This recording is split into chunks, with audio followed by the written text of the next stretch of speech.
Once a system forgets how to win, it doesn't just lose creativity, it loses something else entirely. And Cyberpunk 2077 is what that something else looks like. Because by all accounts, Cyberpunk 2077 was supposed to shut down the studio. It was supposed to decimate the company, end it all for good. And yet, it didn't. It couldn't. It was compelled to stay, compelled to disobey. So my question is why? Why didn't Cyberpunk 2077 shut down CD Projekt Red? Now, if you have been following along this saga of ours, you know why that is actually strange. If you haven't been following, let's just say modern gaming today is far too expensive, far too exposed, far too risky, far too big to fail. That's why eventually when something does go wrong, it doesn't just affect the game itself, it threatens everything else. So then the natural question that begs an answer is, how did Cyberpunk survive?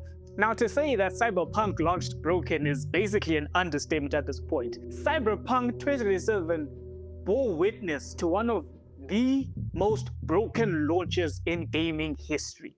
Possibly, maybe even second to No Man's Sky. But I think Cyberpunk 2077 takes the cake. Refunds skyrocketed, Sony even took it out of PlayStation Store. What we witnessed with Cyberpunk wasn't just a broken launch. I would even go as far as to say it was a systemic, catastrophic failure. The mother of all failures, if you will. And in today's industry, having studios shut down, people taking an early retirement, calling up their wives saying that they're gonna be back early for lunch or for dinner this evening, and just like that, the system moves on. So why didn't it happen here? What is it about Cyberpunk 2077 that kept it going, that kept it stable? Other companies have been shut down for far less than what CD Projekt did with Cyberpunk. You know what I mean? You see, the answer to that, my fellow analysts, that Cyberpunk 2077 exposes something in the industry. Something that most games simply don't have today. It ain't polish, it ain't better tech, it's simply this: redundancy.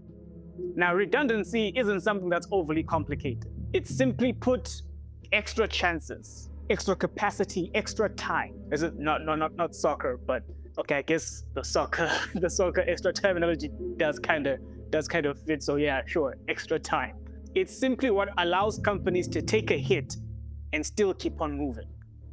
That's basically what it is. That's redundancy in a nutshell. So then what happens when that disappears? Well, CD Projekt Red didn't die, that's for one. Why is that? Because they had room to recover, money to fix, time to rebuild, and trust that they could spend. They were able to absorb failure instead of being shut down and crippled by it.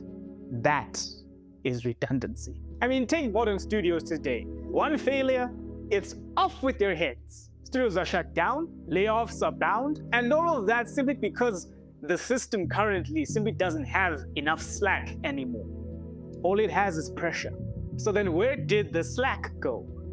You see, this is where it gets interesting. Budgets increased. That's one.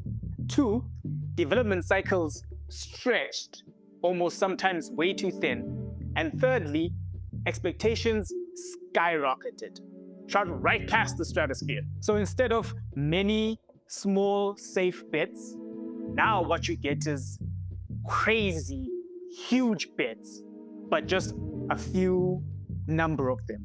And those bets, fellow analysts, can't miss. Not because they shouldn't, but simply because they're not allowed to do so. You see, when we talk about winning, actual winning, it's not necessarily about getting it right. Being able to survive multiple attempts in order to be able, or in order to get that shot at success. That's what real winning is. It's not we just gather together, we launch this product on our first try, and we sell $1 bajillion. It doesn't work like that. Actual winning has to do with the fact that how many setbacks did you survive for you to be able to stand here today before me? But you get what I mean, yeah? That's actual winning. That's what it's about. But you can't do that if each and every single attempt that you make simply ends in failure. That's the sad part about the gaming industry today. And then the funny part is, when we're actually talking about this thing, it would be unbecoming of me not to actually mention or talk about AI. Because when the system is under this much amount of stress and despair, AI is basically the guy that will basically come in and make sure that you don't have to fail at all. So AI is basically like the bicycle stabilizer, you know, a tricycles. Okay, a training wheels on a bicycle. That's what AI is basically like. It's there to make sure that you do not fall off your bicycle. But then at the same time, for as long as it remains there, you will never be able to actually get that courage or that brevity to actually know how to ride a bicycle. So AI is there to avoid system-wide failure, to ensure smooth launches, and most importantly, fewer risks. And of course, a slice of control. Why not? But then I'm sure, as you can imagine, more control isn't necessarily the formula that you use in order for you to get breakout successes. So then what do you get instead? You get games that sell but don't really matter. Games like your Call of Duty or your FIFA. Now, a skeptic could say that, but Call of Duty has been showing gradual innovation over time. They've basically gone on to define the first-person shooter genre. Now, to that point, I would say, yes, that is absolutely true. However, Call of Duty optimizes for consistency. They don't optimize for breakout successes. These are the types of games that don't really have to win. They just need to not lose. These games optimize for minimizing the downside, not necessarily maximizing the upside of things. Apple doesn't need to create the most revolutionary breakout phone each and every single year. They don't need to do that. The only thing they need to do is just make sure that you add a few more tweaks and ingredients here and there. Just gradual innovations. That's basically all you have to do.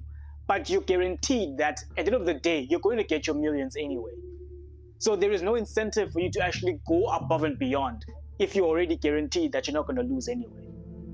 So basically, that's the category that these games are actually in. So you see, that's actually why we were losing all along. We weren't losing creativity, we were losing resilience, the ability to fail and come back stronger.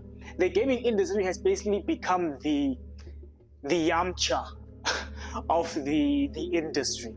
It's one of those industries that simply does not get stronger with each and every single loss or hit that it takes.